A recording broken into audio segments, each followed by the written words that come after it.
d'abord démarré en étant coloriste pour des séries de tout univers, anticipation, comédie, heroic fantasy.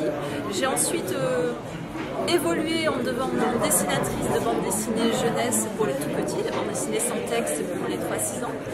Et après ça, je suis devenue également scénariste. Donc voilà, j'ai commencé coloriste, ensuite dessinatrice, maintenant scénariste. Et j'écris mes propres scénarios dans un univers toujours humoristique et au format manga. Alors il faut savoir qu'il y a un gros vivier d'auteurs de manga dans le sud de la France. Rien qu'à Montpellier et à 7, on doit être 6 ou 8 à peu près.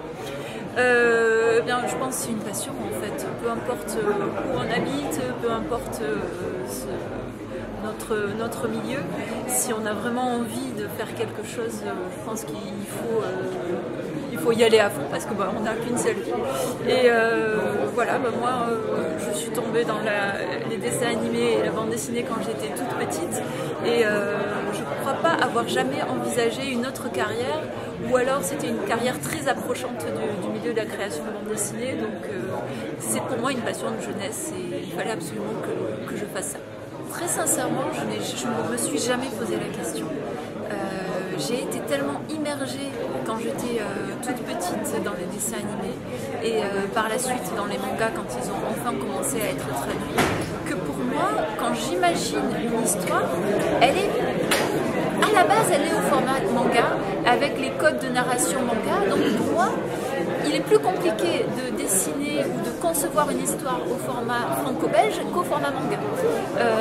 J'y arrive, j'en fais aussi, mais c'est plus naturel pour moi d'écrire au format manga.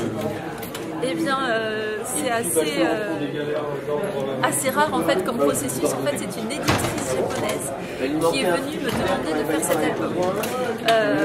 En gros, en fait, au Japon, les éditeurs savent que le manga marche en France. On est quand même le deuxième pays consommateur au monde. Donc les éditeurs savent, mais le grand public n'en a aucune idée. Donc elle a voulu que je fasse cette biographie racontant comment j'étais tombée dans le manga au point de vouloir en faire mon métier, pour expliquer en gros au grand public à quel point leur média plaît aussi énormément à d'autres pays. Pas assez à mon goût. Pour l'instant, j'y suis allée 3 fois, à chaque fois sur de longues périodes. J'ai la chance d'avoir une amie japonaise qui peut m'héberger. Ça aide pas mal pour, à la fois d'un côté financier et aussi pour s'immerger dans la culture. C'est quand même toujours mieux d'être chez l'habitant. Donc voilà, j'y suis allée 3 fois et à chaque fois, j'ai qu'une hâte, c'est d'y retourner parce que j'adore le pays, j'adore la culture, la mentalité des gens et c'est toujours magique à chaque fois que je vais au Japon. Je lis énormément de bandes dessinées, de comics, de mangas, de romans. Je suis une boulimique de livres et je ne peux pas m'en passer en fait. Donc, il m'en faut tous les jours, sinon j'arrive pas à m'endormir en fait. Le soir, quand j'ai passé une journée sans lire, je sais pas, je suis pas bien,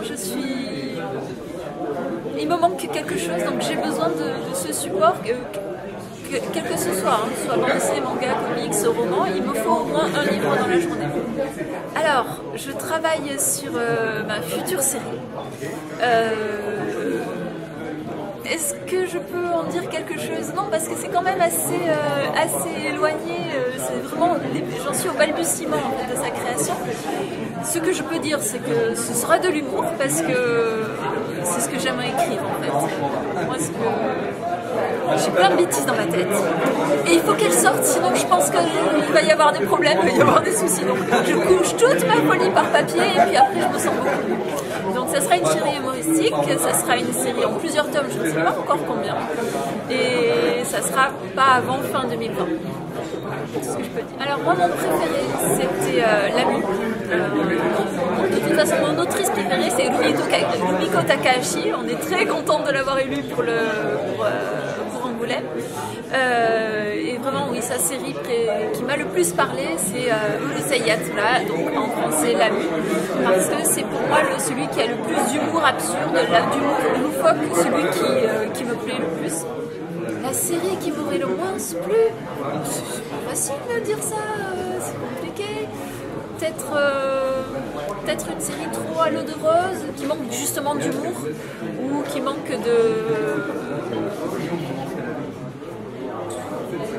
d'aventure, qui manque d'immersion.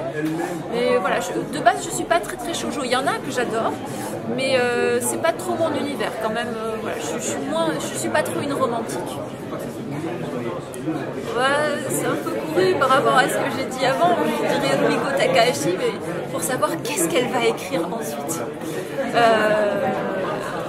Mais de manière générale, je crois que j'aimerais être dans la tête de tous les auteurs comiques pour pouvoir écrire leurs gags avant eux. Ouais, voilà, je pense que ce serait ça que j'aimerais trouver chez eux.